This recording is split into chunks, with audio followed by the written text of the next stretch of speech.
tenir quand rien ne répond et qu'on refuse d'abandonner. Voici une femme veuve de surcroît qui n'avait pas un nom célèbre. Elle n'avait pas d'appui haut placé, mais elle avait quelque chose d'inébranlable. Quelqu'un l'avait offensée, quelqu'un lui avait fait du tort. Cette femme avait tout perdu. Elle avait perdu son mari, son argent.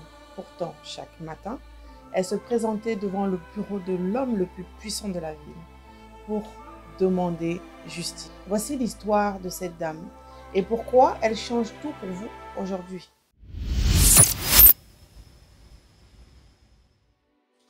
Il y avait dans une ville un homme qui avait le pouvoir de tout trancher. Il était juge, il était respecté pour son autorité, mais connu également pour son indifférence. Il ne craignait rien et il n'était impressionné par personne.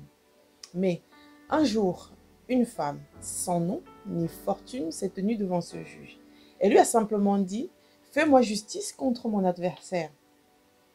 Vous imaginez ce qui s'est passé? Ce dernier ne l'a même pas regardé. Le jour suivant, cette femme est revenue. Le lendemain et encore le jour suivant. Elle avait toujours la même demande. Toujours la même voix calme, jamais d'insultes et jamais de cris. Juste cette présence obstinée.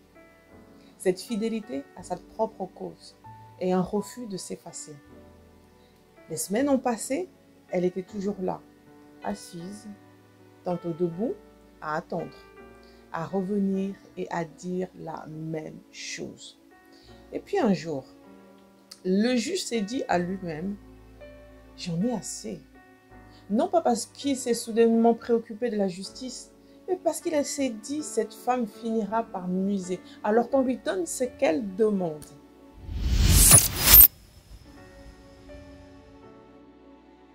Mes amis, c'est ainsi que cette femme a obtenu justice. Ce n'était ni par pitié, ni par la loi, mais par la persévérance et l'insistance. Alors je vais... Oui, mes amis, imaginez une femme dans une ville où seuls les puissants gagnent.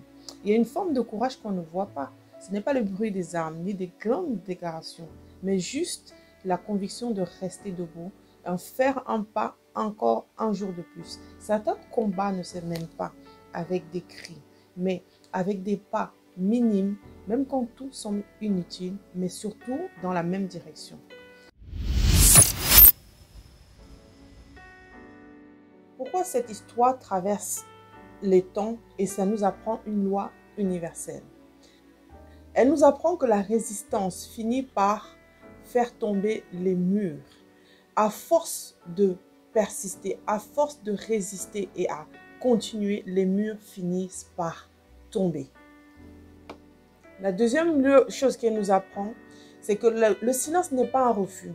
C'est souvent juste un pas encore. L'invisible travaille pour vous même si vous ne le voyez pas. D'accord? Ce n'est pas parce qu'il y a un non aujourd'hui que ça veut dire que vous aurez un non demain. La preuve, regardez ce qui s'est passé avec ce juge. Le lendemain, la porte a fini par céder. Maintenant, nous allons tirer 3 leçons entrepreneuriales à travers cette histoire. La première, c'est que la persévérance est une stratégie financière. Cette veuve n'avait pas d'argent, on est bien d'accord. Donc, elle ne pouvait pas corrompre, mais elle avait une chose, elle avait le temps. Et en marketing, on parle ici du fait que d'être présent, tant vos prospects vous voient, plus ils vont vous faire confiance. Comment? La présence. Certains vont me dire, mais je n'ai pas de budget, alors comment je fais? La présence est dans vos actions. Aujourd'hui, nous avons des réseaux sociaux, nous avons des événements qui sont organisés dans des villes, dans des quartiers et dans des institutions. Donc, aujourd'hui, vous allez trouver à foison des formations, des personnes pour vous accompagner et des coachs également. Une autre leçon, c'est le coût de l'inaction. L'inaction va vous coûter plus cher que l'action. Je m'explique. L'exemple avec ce juge, c'est que il s'est rendu compte qu'il était plus avantageux pour lui de répondre à la demande de cette dame que de ne pas le faire. Pourquoi? Parce que ça lui permettait de gagner du temps et également à préserver une chose qui était importante pour lui, sa réputation. N'oubliez pas à qui il était dans cette ville. il était connu pour sa réputation. Donc, à force d'avoir cette dame continuellement devant ses fenêtres, devant sa porte, il était plus judicieux pour lui de céder en répondant à sa demande. La leçon numéro 3, c'est celle que je préfère. Le système est faible face aux obsédés. Je répète, le système est faible face aux obsédés. Oui, les amis, cette veuve a hacké le système par acharnement. Elle a littéralement hacké le système. Le système a été ébranlé par l'acharnement de cette dame. Je vais vous prendre un exemple réel. Vous voyez Airbnb. Airbnb est tellement gros, il est tellement énorme qu'il a contourné les lois hôtelières. Le fait qu'il est devenu tellement gros, il est tellement gros qu'on ne pouvait pas l'interdire. Donc, Airbnb a hacké également le système. Il a fait autrement. Un petit pas tous les jours, chaque jour et surtout dans la même direction. N'oubliez pas, le petit pas doit être fait pour l'objectif final. Le regard doit être fixé sur l'objectif final, sur la vision. Voici un plan d'action concret que tu peux implémenter dès aujourd'hui.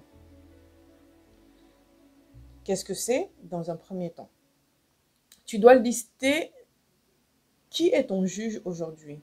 Qui est-ce qui te ferme la porte aujourd'hui, actuellement, maintenant? Qui est ton juge? Qui est-ce qui te ferme les portes aujourd'hui? Qu'est-ce qui te ferme les portes maintenant, actuellement, là où tu es? Est-ce que c'est un client? Est-ce que c'est une banque? Est-ce que c'est un partenaire? Alors, qu'est-ce que ça vous coûte en coût d'inaction?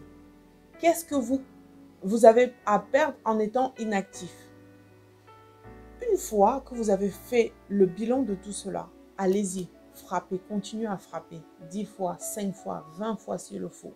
Envoyez des emails, communiquez, représentez-vous, ressollicitez, cherchez d'autres manières de rentrer en contact avec les personnes, réajustez, mais surtout, passez à l'action, ne restez pas inactif.